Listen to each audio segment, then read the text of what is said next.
Welcome to the Run Your Day podcast, a show dedicated to helping you expand your capacity, take your life in every area to an entirely new level, and creating a day and a life by design. Here's your host, Dan Hafner. Hello, everyone. What is up? Welcome back to the Run Your Day podcast. As always, your host, Dan Hafner here. Today's topic is this. Where do you find your space? As always, I appreciate you all joining. Sit back, relax, and enjoy today's episode. All right, my friends. So today we're going to talk about a couple different things. And it's good to be back, I got to say. Those of you following the show chronologically, I feel like I say this all the time. Haven't done a show in, probably about a week or so. But the good news is that we're working on a whole bunch of cool new stuff, such as the Run Your Day Academy stuff, which is already in progress and being worked on. A private podcast, which is going to be super, super dope. So I'll leave that as another tantalizing thing for you guys. I'm not making excuses, but there is some really, really cool stuff coming down the line. So anyway, we're going to talk today about this idea of creating space. And you might think, well, we're going to talk about meditation, right? We're not. We're not going to talk about meditation. What we're going to talk about is finding the space to be creative and actually get some things done, right? So, where are you finding the space to create inside of your job or inside of your career or inside of your business, right? So a prime example I thought of today to share with you is how, I used to be, and I still am to some extent, but I used to be a morning workout guy. I remember in high school, we would always kind of, your body kind of got conditioned to being, having practice in the afternoon. Like I played football. So, it was around 2:45, 3:00 was when your main workout of the day would be, which is, when I got out of school and out of college, and I kind of kept that routine. So I was more of an afternoon workout person, but then for some reason, I just transitioned into a morning workout guy. Like I would get up at 4 or 5 o'clock and do, the insanity workouts or just run or lift weights or do whatever I was doing. And that worked for me for a long time because it gave me that power and that space to just produce in the morning and actually just feel like I've accomplished so much before the day's even started, right? Lately, I've actually drifted back into being more of an afternoon person, believe it or not. It's funny how this cycle goes in my life, but I started to find that I just wasn't getting enough motivation. I wasn't getting enough power. I wasn't doing the production that I wanted inside of my workouts in the morning. And I went through a phase for a while where I kind of beat myself up about that. I'm like, oh, you gotta just you can do this, man. It's about willpower. You can do this. You got to get up early. You got to push harder. It's all a mindset thing, right? And then I just started to think, well, what if that's not true? Like, what if I'm just no longer that type of person? What if that just doesn't work for me any longer? Right. So where did that leave me? Well, that left me in a place of, well, let's try going back to the afternoon workout. Let's try, maybe around 3 or 4 o'clock. Like I have that luxury now being, working from home and doing all my own stuff. Like I can pretty much do it whenever I want. Which I know you might not be able to do that type of thing. And this is just an example inside of fitness, right? But organizing your day around when you have the most power and when you have the most organization is really, really powerful because of that exact concept I'm talking about in this creating space, right? Do you find more power in the space you make for yourself in the morning, in the afternoon, right? Do you find more power inside of creating stuff late at night? Are you a night owl? Like my wife is a huge night owl, right? Um, I'm more of a morning person. Like I can't really stay up much past 10 o'clock and be productive. I just can't. That's just not my it's not my cup of tea, right? So my question for you today, and I'm going to get into something here at the end, so this is not the end. But my question for you is, where do you find more space? Is it in the morning? Is it in the mid morning, afternoon, evening, late night? Like when are you at your peak performance? When are you actually performing at your best? And there's a whole bunch of tools out there you can find to find this, but it really comes down to just you inside of your heart and inside of your mind when you produce and when you have the most power. So that is all for that section. Now I do have something else I wanted to share with you guys because I didn't want to just leave you hanging with a 5-minute email here. But I wanted to share with you guys an email that I got from a man that I follow by the name of Tai Lopez. So I'm not claiming credit for any of this content. This was an email he sent, and maybe he was just uh, feeling motivated or feeling like he wanted to impact some people because this email is straight fire. And I want to read this to you because it perfectly applies to I think a lot of our lives right now and how things are going. And maybe you're in this situation as well. But this is good stuff. So I'm going to go ahead and read it right now.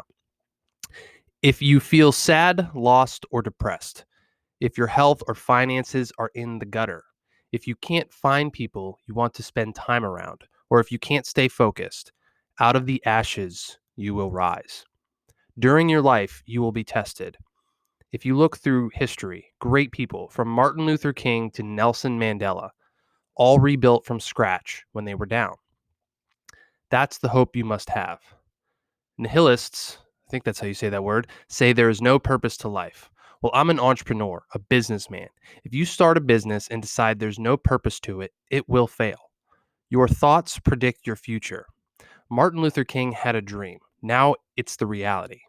Faith is the belief in something you haven't seen yet.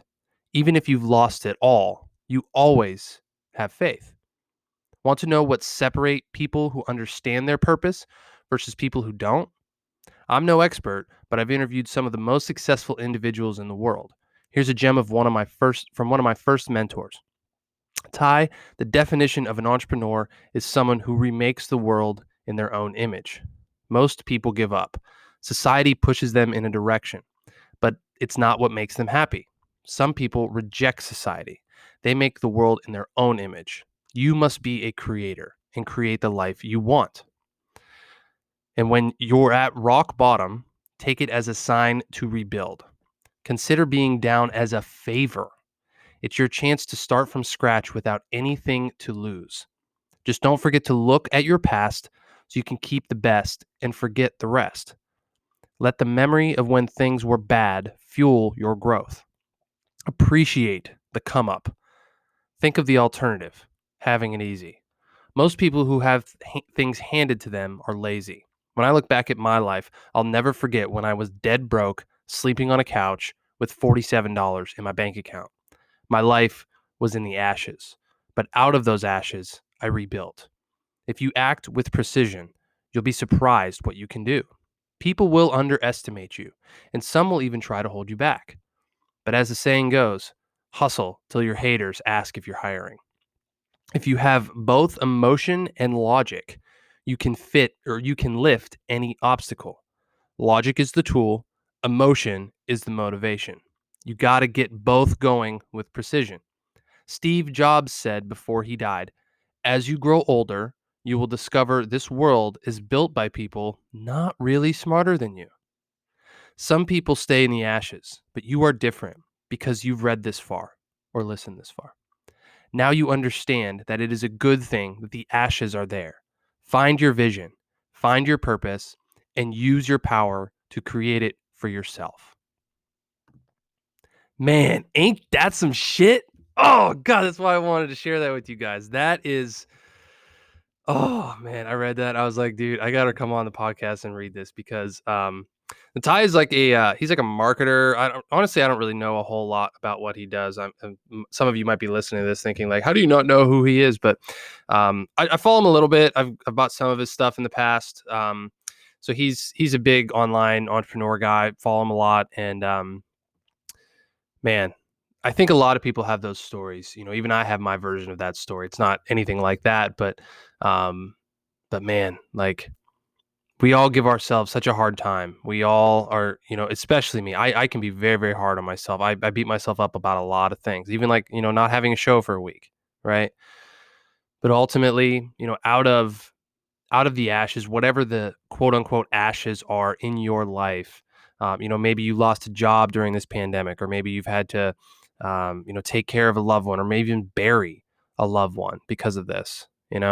That's real shit. Like, that's some real stuff that happens in real life. And it's hard. It's hard to keep going in the face of some of that.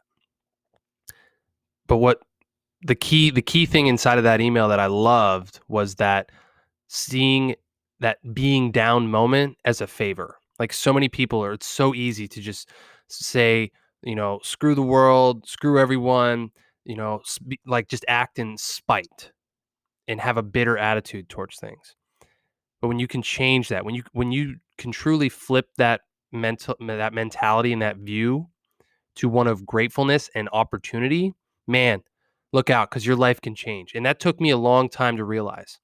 I used to be that. I used to be that very bitter, that very, oh my God, the world against me, everything's screwed. Like, oh, I can't do it anymore. And then I changed it, and it took me being in my ashes of life, really, to realize that, like, that's an opportunity. That's an opportunity to rebuild on a foundation of truth and just reality of, like, what you are and who you are and what you want to do. So if you're in that situation, or if you're going towards that situation, just remember this, right? Just remember this. And I think a lot of this, the first segment ties into this. Like, find where you can create space and create power for yourself at each time of the day, whatever fits your schedule best, and use that to start rebuilding. Start rebuilding a relationship, or start rebuilding your body, or start rebuilding a business or a career. Because out of those ashes, you can rise. You can do it. All right, my friends. So that is all I have for you. I know we kind of had two different segments today. It's a little bit different of a show. But I hope you got some value out of that email, because that shit's pure fire. It really, really is. So as always, I appreciate you all joining. Head over to runyourdaypodcast.com for more. If you also go there, you can click on Academy and sign up for the Run Your Day Academy for free until the end of October. Because at the end of October, it ain't going to be free no more, my friends. It's going to be paid. So head over there and get free access for life. October 31st is when it becomes no longer free. So it's pretty cool stuff. All right, my friends, head over to runyourdaypodcast.com. Find some space, create your power, and remember, you got this, my friends. Have a great rest of your day. Dan Hafner signing off. Talk to you next time. Hey, have you ever thought about joining a virtual run challenge? As COVID-19 continues to upend our lives and change our life routines, finding fresh ways to challenge yourself physically can be difficult. I know I'm having trouble with that. It can also be pretty hard to connect with others and find accountability partners for the purpose of fitness as well. That's why we created Runwage Virtual Challenges. Runwage Challenges are a new and exciting way to stay physically active and maintain social distancing. Every challenge takes place 100% online, and you can compete against and engage with runners from all over the world. Best of all, they are the only virtual challenges out there which actually reward participants with real cash. That means you have no excuse for staying inactive during this pandemic. So if you've been looking for a fresh and interesting way to stay active and get your miles in, go to runwageapp.com/virtual challenges to join me and the diverse community of runners already competing. That's runwageapp.com/virtual challenges. Can't wait to see you there.